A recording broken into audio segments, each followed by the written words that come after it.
About the CPS decision, it's been announced today. No charges will be brought, but one complaint remains under investigation, remains under consideration. Of course, that's the one relating to South Thanet, the seat that you fought. What's your reaction? I've got grave reservations about what happened in South Thanet, and indeed in by-elections that took place in preceding years.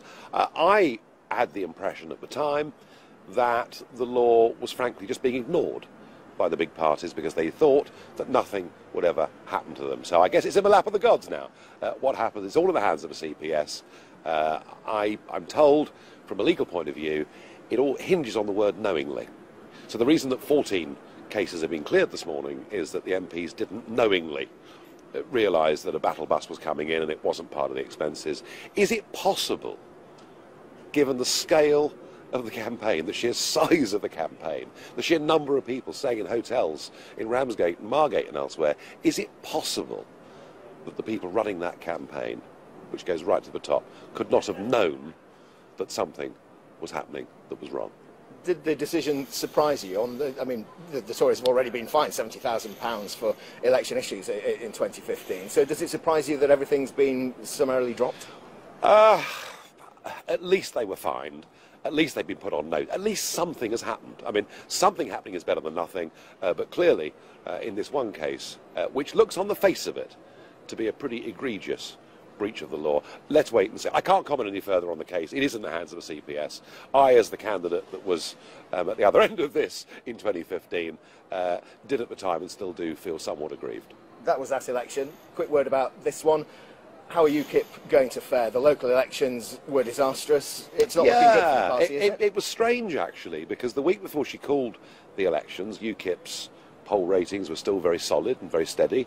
She launches the election and says, I'm the Brexit Prime Minister. If I don't get elected, a coalition of chaos will undo Brexit. And a lot of UKIP voters took fright at that. Normally, as the election date approaches, the smaller parties get squeezed. That isn't going to happen this time. Because when people realise, actually, she's going to win a massive majority anyway, I think a lot of them will feel comfortable in saying, do you know what? We need it to be a proper Brexit, and UKIP is that voice. So I think it's been a very tough start to the campaign because May just swept the board with those UKIP voters. They don't want Brexit undermined by the SNP, the Lib Dems and Labour. But when they realise that's not going to happen, I think it'll get a bit easier. In terms of this election campaign, is there a sense of frustration? Do you wish you still had your hand on the tiller? Well, I tell you what's strange is that I watch the Prime Minister every day on the news using exactly the same words and phrases that I used for 20 years and was vilified for, and she's about to win a huge majority. Look, in a way, come on, it's a fantastic victory for us. In terms of the election, I mean, can you win any of those votes back? In 2015, 4 million votes. Yeah. It looks as though on the local elections it's not going to be anything like that. I mean, is this really the end of UKIP? Is there a future for them after this? Well, look, short term, as I say, if the Sunday before the election people realise she's going to win by 150 seats, that there's no threat of Brexit being undone by the coalition, the Progressive Alliance on the other side, then I think a lot of those people say, do you know what, let's vote for what we believe in, because we are UKIPers first and foremost, because voting UKIP did change the future of our country. Longer term, look, if in 2 years' time Theresa May has been successful with Brexit, as successful as she was as Home Secretary, in terms of not delivering, UKIP could be bigger and more relevant than it ever was. It really is UKIP's future is going to be, after this election, very much in the hands of the Prime Minister. Do we get back our borders? Do we get back our fisheries? Do we stop paying massive contributions? And how about your role in this general election? Are you going to be on the campaign trail? There's talk of you being in Thurrock on Saturday.